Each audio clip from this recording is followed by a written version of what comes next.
Angin malam bertiup pelan, namun membawa hawa yang aneh, dingin tapi lembab, seperti udara yang keluar dari liang kubur. Lampu-lampu jalan berwarna kekuningan memantul di genangan air hujan sore tadi, menciptakan bayangan yang bergoyang-goyang di aspal retak. Di ujung jalan utama sebuah desa di pinggiran kota Jawa Timur, sebuah warung pecel lele tampak mencolok. Atapnya dari seng, dindingnya hanya terpal plastik bergambar ikan lele goreng dan lalapan segar. Namun, anehnya, meski waktu menunjukkan pukul 11 malam, warung itu masih dipenuhi pelanggan. Bau sambal terasi, lele goreng, dan lalapan segar tercium dari jauh, bercampur dengan aroma minyak panas yang khas. Di tengah kesibukan warung itu, Mbak Lia, perempuan berusia 23 tahun dengan kerudung sederhana dan wajah kelelahan, bergerak lincah mengantar pesanan. Ia adalah karyawan baru, belum genap setahun bekerja di sini. Sejak awal, ia menganggap tempat ini adalah berkah, warung ramai, gaji lancar, bahkan bosnya, Pak Anwar, terkenal dermawan. Namun, ada sesuatu yang tidak bisa ia jelaskan. Setiap kali mengantarkan makanan, ia sering melihat pelanggan makan dengan lahap berlebihan, seolah makanan itu memiliki sihir yang membuat mereka lupa diri. Ada yang memesan hingga 3 ekor lele sendirian, ada pula yang menghabiskan nasi dalam jumlah tidak wajar. Lia sempat berpikir itu hanya karena masakan warungnya memang enak. Tapi malam ini, hawa di warung terasa berbeda. Angin yang masuk dari celah terpal membuat lampu bohlam bergoyang, bayangan para pembeli menari-nari di dinding seperti tarian makhluk halus. Di sela keramaian, Lia merasa dia sedang diawasi. Awalnya, Lia merasa beruntung bekerja di sini.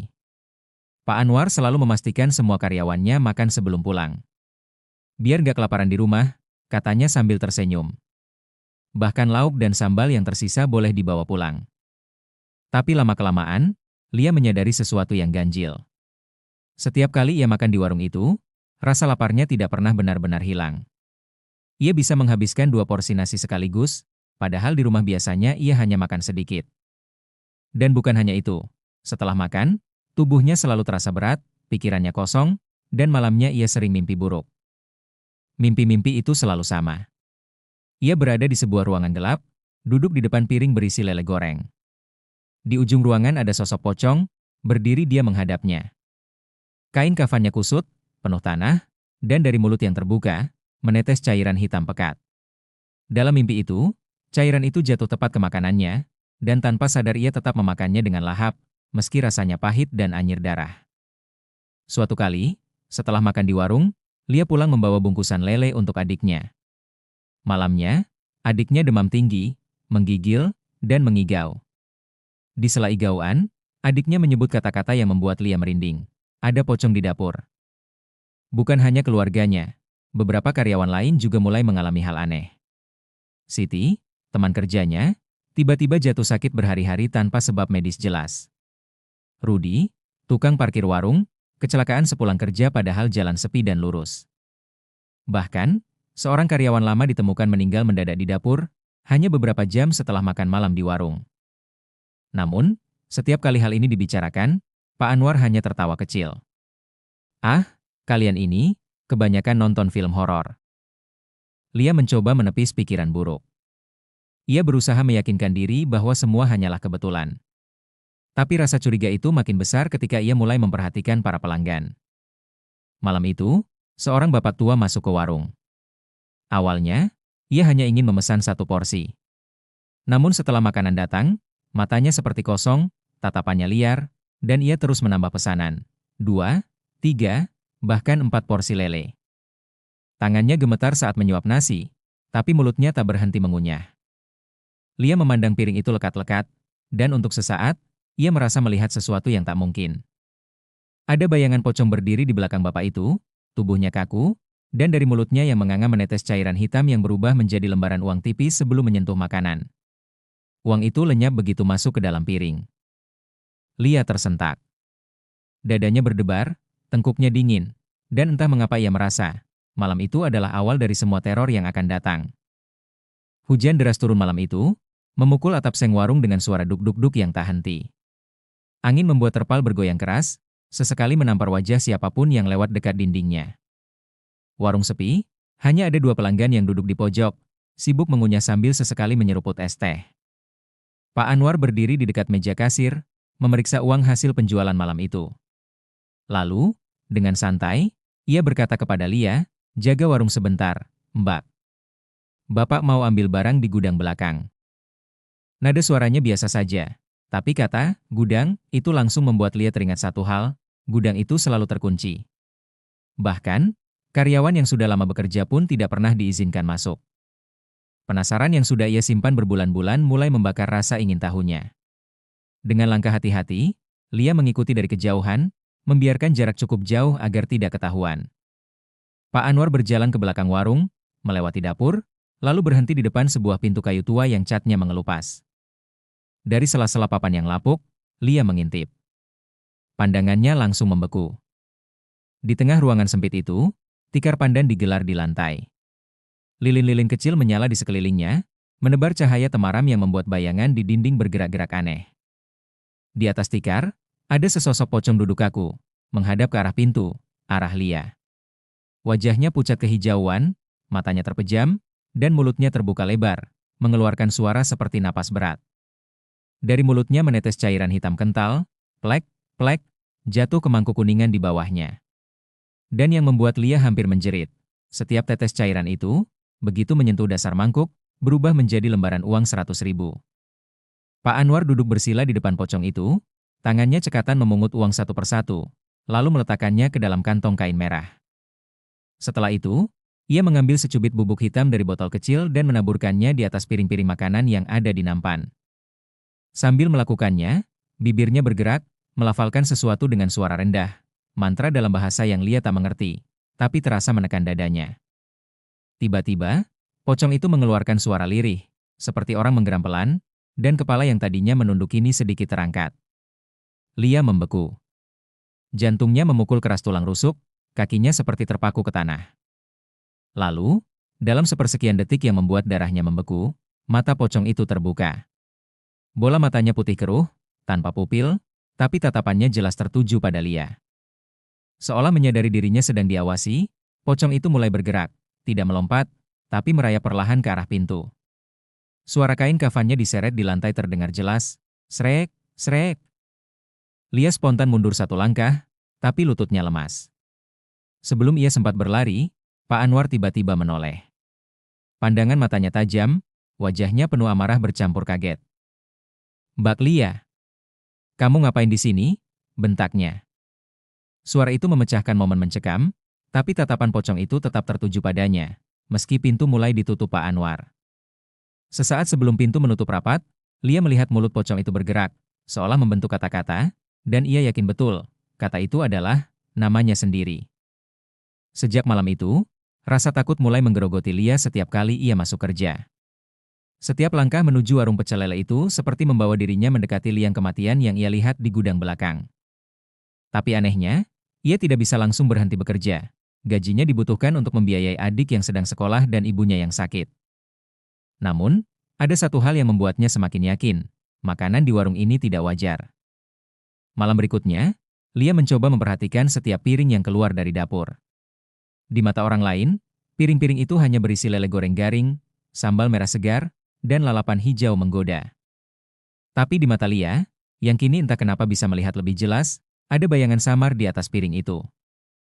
Bayangan itu berbentuk mulut pocong yang menganga.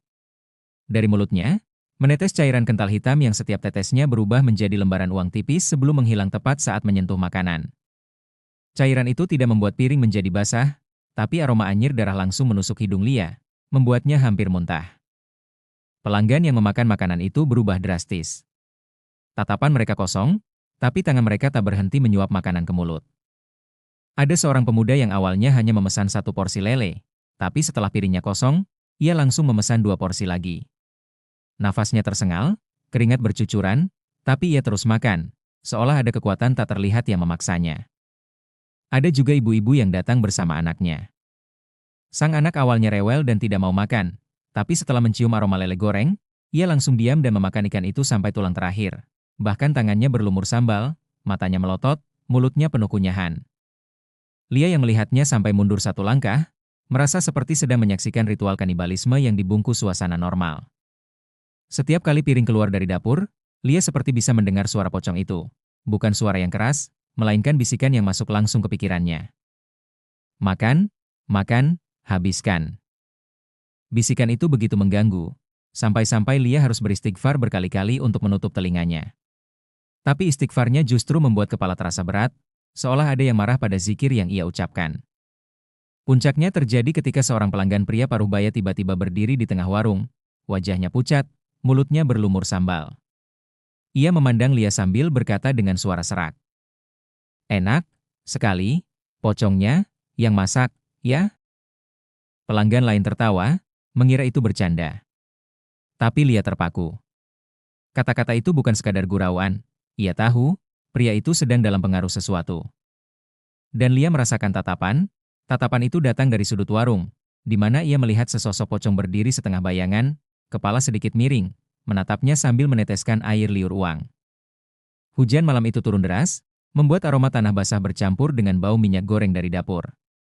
Pelanggan mulai berkurang, hanya tersisa beberapa orang yang menunggu pesanan dibungkus. Lia duduk di meja kasir sambil menghitung uang receh, mencoba mengalihkan pikirannya dari kejadian-kejadian aneh yang terus membayang.